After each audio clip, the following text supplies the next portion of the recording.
তুলসী মনে মনে ভাবছে মালাটা গোবিন্দের গলায় পরাতে হবে গো। ও মায়েরা, মালাটাকে প্রসাদী করে ফিরিয়ে নিতে হবে। এইবার মালাটা ঘোরাতে ঘোরাতে তুলসী গোবিন্দের গলায় পরিয়ে দিয়েছি। আর গোবিন্দ বলছে, ও তুলসী, আমার রাধারানী বুঝি আমার জন্য গেঁথে পাঠিয়েছে মালা। তুলসী বলছে, সর্বনাশ, ও গোবিন্দ, মালাটা তো আমার রাধারানী গেঁথেছে, কিন্তু তোমার জন্য না, ভুল করে তোমার গলায় পরিয়ে দিয়েছে, আমায় ফিরিয়ে দাও না, মালা আমার রাধারানীর কাছে নিয়ে যেতে হবে। তুলসী চতুর্শোকিত বাবা গোবিন্দের গলায় পরিয়ে ও মায়েরা মালাটা প্রসাদী করে ফিরিয়ে নিলেন। মালাটা প্রসাদী হয়ে গেল, রাধারানীর কাছে নিয়ে ছুটছে। ছুটতে ছুটতে রাধারানীর কাছে, ও তুলসী আসিয়া সবে সমাচার করে।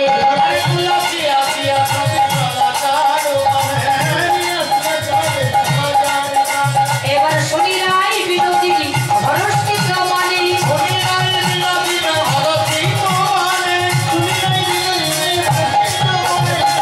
কণ্ঠে কুঞ্জমালা এলে নন্দলিতা,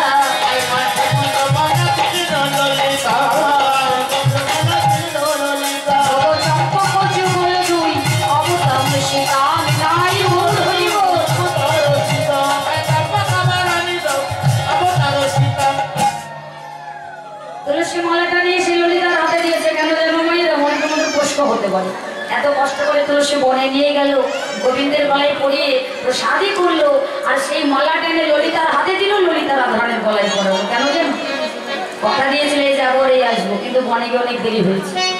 তুলসী ভাবছি রাধারানী আমাকে এখন 10 কথা শুনিয়ে দেবে, আমার দরকার নাই, ললিতার হাতে দিয়ে। কারণ বাবা ললিতার মুখের উপরে রাধারানী কথা বলতে পারে না, তাই ললিতার হাতে দিয়েছি, ললিতা মালা পরিয়ে দিয়েছে। রাধারানী ওই গাথা মালাটা ভক্তে ধরিয়ে ধরেছে।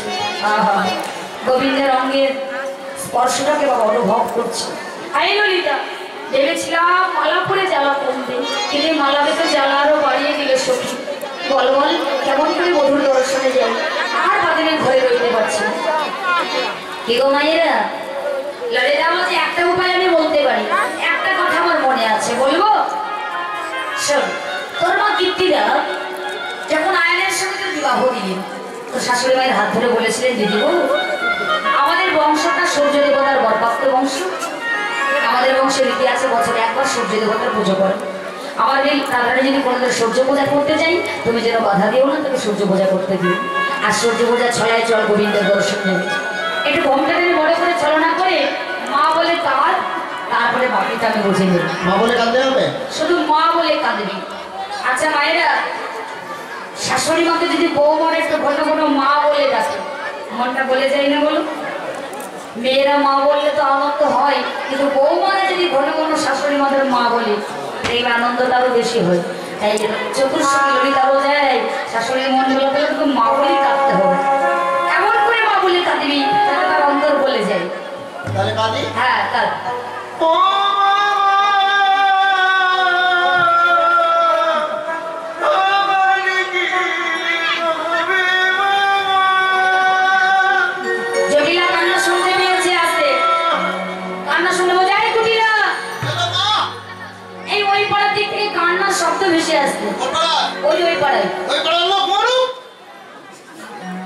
কথা শুনেছ? ও মায়েরা, এই জটিলা কুটিলাম না, কারোর বাড়ি কোনো অমঙ্গল হলে খুব আনন্দ হতো। হ্যাঁ, জটিলা বলে, ঠিক বলেছিস কুটিলা, বেশ হয়েছে, ঠিক হয়েছে, আরো বেশি করে হোক। ললিতা বলে, ওইটা শাশুড়ি শুনতে গিয়েছে, আর একটু জোরে করে দাও।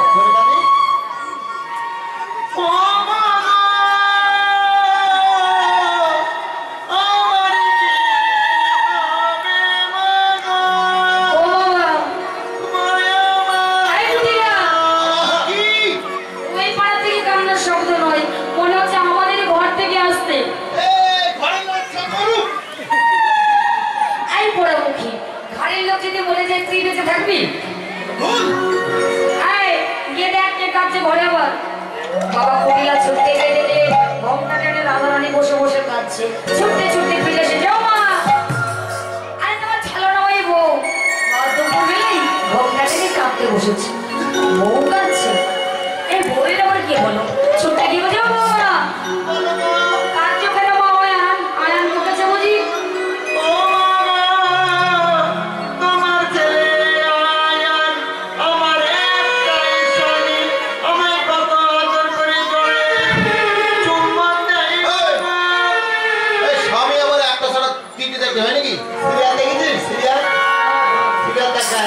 রাধে রাধে। আমার ছেলে আয়ান তোমায় খুব ভালোবাসে, বকেন আমি জানি খুব ভালোবাসে। আমি বুঝতে পেরেছি পড়াবো কুটিলাই বকেছে। ও মা গো, তোমার কোন কোটে মেয়ে মুনিরা আমায় অসুখে যাই বলো, আর কিছু খারাপ করেনি মা গো, মা। মাগো মা, আমার মেয়ে কুটিলাও বকেনি। আমি বুঝতে পেরেছি মাঠ পাড়ার মায়েরাই বকেছে। মা গো, বকেছে আমার বউকে। এই মাছ পাড়ার মেয়ে মায়েরা কমিটিকে চাঁদা খাবি দিলেও আমায় কিছু বলেনি মা গো, মা। মানে টাকা দিতে ফাঁকি দিয়েছে কিন্তু তোমাকে বকেনি। এবার ছুটতে গিয়ে জটিলা কি করেছে জানো? রাধা থেকে কোলে তুলে নিয়েছে। ও কোলে লয়ে কয় জটিলা কেন কাঁদো মা?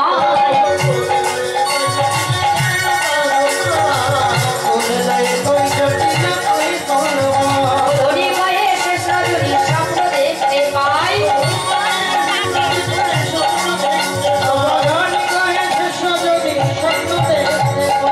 আমায় জটিলাকে ছুটতে গিয়ে বৌমাকে কোলে তুলে নিয়েছে। ও মা, তাহলে কাঁদছো কেন মা? রাধানি বলছে মা কাঁদছি কেন জানো? খুব খারাপ একটা স্বপ্ন দেখেছি, দুঃস্বপ্ন দর্শন করেছি। গত নিষেদিন খুব খারাপ একটা স্বপ্ন দেখেছি। দেখলাম গভীর রাত, চারিদিকে ঘোর অন্ধকার, একটা সোনার রথ চলে আসছে। রথে একটি মাত্র চাকা, ছয় ছয়টি ঘোড়া। সেই রথের উপর একটা সুন্দর অপরূপ দেবতা বসে আছে। অঙ্গের কি ছটা মা। ওই দেবতা কি করলো জানো? ওই ওই রথ থেকে নেমে এসে তোমার ছেলে আমার কাছে শুয়েছিল, জোর করে তাকে তুলে নিয়ে চলে যাচ্ছিল। বৌমা ছোট ছোট, আমার ছেলেকে তোমার কাছ থেকে জোর করে তুলে নিয়ে চলে গেল, তুমি কিছু করলে না? করেছি তো। ও মা শোনো না, ওই দেবতা চরণ ধরে আমি কত সাধলাম কত কাঁদলাম। ওই দেবতা আমাকে বললো জানো মা? ওই দেবতা আমায় বলেছে সূর্যদেবের করলে পূজা সকলে বিপদে যাবে।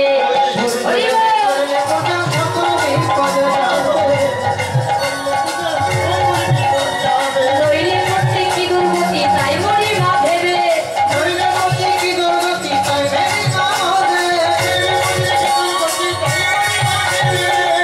এই দেবতা আমায় বলেছে শোনো, তুমি যদি সূর্য দেবতার পুজো করতে পারো তবে তুমি তোমার পতির প্রাণ ভিক্ষা পাবে, নইলে যে তোমার পতির কি দুর্গতি হবে। ও মা তুমি বলো, তোমার ছেলে যদি প্রাণে মারা যায় কি হবে? ছুটিরা বলছে বৌমা এ কথা বলুন না মা, আমার একটা মাত্র ছেলে আয়ান, তার কোনো অমঙ্গল আমি চাই না। সূর্য দেবতার পুজো করলে যদি আমার আয়ানের মঙ্গল হয় আমি বাধা দেবো না, যাও তুমি সূর্য পূজা করো। এবার রাধারানীর আনন্দ আর ধরে না, শাশুড়ি মায়ের অনুমতি পেয়ে গেছে। নিজে মন্দিরে বসে বসে সূর্য পূজায় যাবে বলে সামগ্রীটা বোঝাচ্ছে। কেমন তোমরা আবার যারা যারা যাবে সূর্য পূজায় ডালাগুলো মাথায় নিয়ে তারা কোন দিক দিয়ে ঘুরবে। যার যে ডালাটা মাথায় তুলে নাও, এবার কোন দিক দিয়ে ঘুরবে তোমরা তো জানো, আমি তো জানি না। সেই দিকে সুন্দর করে লাইন করে দাঁড়াও। আর যারা পুজো করনি যদি যাবার বাসনা হয়